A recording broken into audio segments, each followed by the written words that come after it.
Hey guys, what's up? So today we're going to top at share tweets for iOS 11, 12, 13, 14. The first tweak we had was one of the best tweets in my opinion. It's called Apps Unified, version 98.0. Enables the ability to install free installed ad hoc signed, face signed, or unsigned IPA packages. In other words, I'll just install apps that are like duplicative apps. I'll just install apps that are not even signed. That's the big feature this has is whether if an app is revoked, it still allows you to install it and use it no matter what. I mean, as long as you're in jailbroken state. Once you got that jailbroken state, it will say untrusted by the developer. You can't open it. But as long as you're in jailbroken, and if you go back to your jailbroken state, you could reopen it. So as long as you're in jailbroken state and you have this tweak installed, you could, and it supports your iOS version, obviously. If it doesn't, it's not going to work. But it supports basically iOS 5 up to iOS 14. But this tweak allows you to install any app or game, whether signed or not signed. If the IPA is corrupted, it might not install. That might be a reason why. But for the most part, you install any app or game, whether it's signed or not. So definitely, it's probably the best tweak on City if you ask me. Version 98.0 was actually updated. Where is it at? I believe it supports iOS 14.6, I believe. Let's see. Is there any recent changes? There we go. Change log. There we go. Added support for iOS 14.6. So a lot of you might be wondering, saying, well, I have iOS 4. I mean, what if I have below iOS 5? You said it supports iOS 5 to 14. Well, right now it's iOS 5 to 14.6. What about iOS 4 and below? Or iOS 4? So this is AppSync Unified. Well, it's AppSync for iOS 4.0. So I don't know why anyone in their right mind would still run a device on iOS 4, unless it's obviously just for like the ancient device you just want to keep, just that be like, hey, I have this old iPhone. That other than that, there's no point of having and you using a device on iOS 4.0. Like, you can't install any apps or games because nothing's supported for it. So this is still here. It's actually for iOS 4.0. This features a theme called Android 4.x Pattern Lock. The theme adds the pattern lock graphics found in Android 4.x to Android Lock XT. This is called Lock Plus Pro, version 2.1.5. Ultimate lock screen. It's one of the best lock screen tweets on jailbroken devices. Has over 10,000 downloadable free themes. Supports iOS 9 to 14.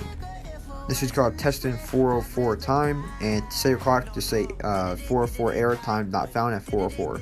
This is called Test Flight / provision and profile fixer. So if you did like semi restore your device, and you do have that, if you have an issue with Test Flight app cannot find and install an app due to a vague Test Flight is currently unavailable error message, this tweak will fix that. This is called Test Flight Bundle ID. Press and hold the download button, and the Test Flight shows the bundle ID of the application. So you can also copy the bundle ID if needed. This is called Stash and Fix for Phoenix, and works only with the Phoenix Jailbreak. So package fits certain apps, including KDFU app, iCleaner Pro, etc., using Stash and package, such as cool stores on the Phoenix Jailbreak for iOS 9.3.5. This is called Tweakify, tweak for Spotify, which you can install as long as add to the top of your playlist rather than the end of it. Very convenient when you often have to drag songs all the way to the top. Unlike with the built-in recently added feature, you are still able to change the order of the songs. Please notice that tweak only affects newly added songs. This tweak, I'm hoping so it's on the latest Spotify version. I'm not sure if it does because it wasn't updated until 2016 was the last update for it. But that is very, very helpful, guys. If you have a large playlist like me, I have like one playlist like 500 songs and my other playlist has like over 2,000. This tweak is amazing because you scroll down and you have to go over it and then you can scroll right back up. It's just very, very frustrating and very annoying. But this tweak saves you a bunch of time if that's your case.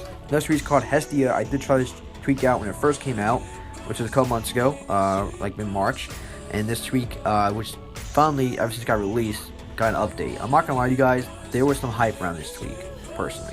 I was personally hyped about it as well. I was really excited for this because the way the developer, which is iCraze, made it seem like it was like one of the best jailbreak detection tweets. You could bypass anything and it would be amazing and it would be awesome. But it's nowhere like that. Very, very, very disappointed. I understand the developer did work more than 50 hours. If you guys want to read down here, wherever it says down here, what does it say? It says he worked more than 50 hours on this tweak. I don't know what it says that. But yeah, whatever. So basically, yeah, it's just a shame because like when it first came out in March, you can see, like March 15th came out. Yeah, I'm just that good. March 15th it came out. It just like it did not work for like 99% of apps, and then it finally got updated today, June 2nd, and fixed some stuff, added code optimization, and version 1.1 hot fixes, so fair to load. Okay, so it got all these updates, great. I updated it, tried it out, and I tried on one app. It literally made it crash. Tried compatibility mode on, still crashed. So all it did was crash my app. It did the opposite it was supposed to do. The app didn't need a jailbreak detection, like it just was fine by itself, but it literally made it crash. So this tweak does not, I don't know about you guys, but this tweak does not work good for me. Leave down your comments down below if this tweak does work good for you and what apps you use it for, because this tweak is kind of useless to me. I mean, I could fly JB, that's a great jailbreak bypass. Liberty or Liberty Light, it's a great one. I use DLIB Manager, Choicey, they basically do the same thing. But Choicey, you can actually configure it universally, like just turn the tweak off for everything. For DLIB, you only have the applications that each tweak is injected to the applications.